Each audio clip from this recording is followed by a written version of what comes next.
Monsieur le Premier des ministres, Mesdames et Messieurs les ministres, chers collègues, Monsieur le Premier des ministres, vous nous avez servi une très belle littérature administrative, doublée d'une très belle poésie politique. Mais je suis au regret de vous dire que ce n'est pas votre vision, c'est la vision du chef de l'État.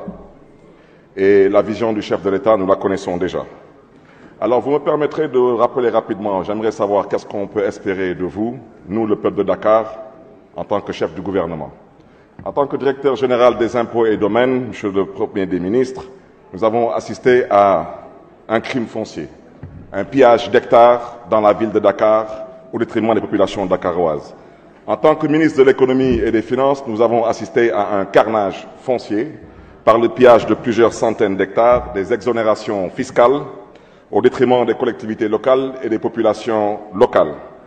Et bien sûr, vous nous avez montré à quel point vous êtes un amoureux de Dakar en privant Dakar d'un emprunt obligataire, en participant au complot contre le maire de Dakar et en cherchant aussi à contribuer à la disparition de Dakar.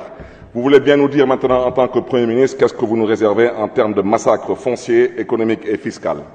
Monsieur le Premier des ministres, Monsieur le Premier des ministres, kilifa day wax dëgg maa ngi jégalu ci kàddu yi parce que taxaw nga fii nekk daf ngeen seen kéem kattan ba dund bi wàññeeku Sénégal peut-être xam naa yégoo ko parce qu'effectivement kilifa bu mag nga wante président Macky Sall parce que wax nga fi ay wax yu am solo ne nga créé ngeen fi emploi du ma la tontu parce que luy firndeel na ni que emploi xëy amul ci dëkk bi rek mooy immigration clandestine loolu ku mu doyut leneen du la doy taxaw ngeen fii ngeen nekk wàññi ngeen dund bi yan ñaaraan fi diggoon askanu Sénégal que litre diwlin 1200 francs lay jar soo génnee ci mbedd di ku amul 1300 francs doo laal litre diwlin yan ñaaraan fi taxawoon ne kilo yàpp di ngeen ko wàññi ba 3600 francs ku fi amul 4000 francs doo laal kilo yàpp taxaw ngeen fii ne 250 grammes suukar bu nekk dinañu dig 150 francs tey 180 grammes mooy 200 francs.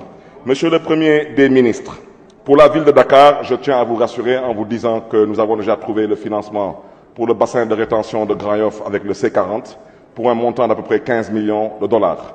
Mais je constate que depuis qu'on est arrivé à la ville de Dakar, c'est comme si on cherche à faire dans le suivisme. La ville de Dakar organise une journée de la solidarité.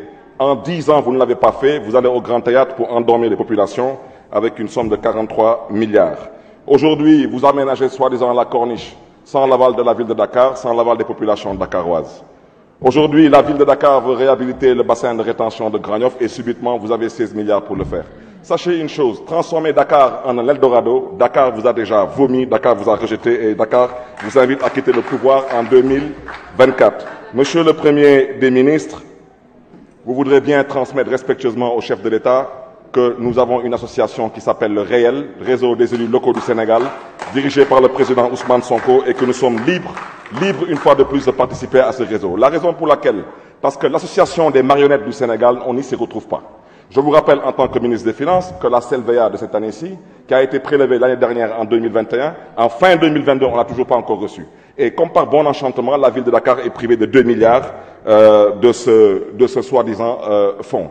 Je vous rappelle aussi que depuis 4 mois, les fonctionnaires des collectivités locales sont en grève et c'est un silence total de votre côté. Monsieur le Premier ministre, je terminerai rapidement par vous demander qu'est-ce que vous comptez faire pour lutter contre l'impunité dans ce pays. François Mancabou a été assassiné.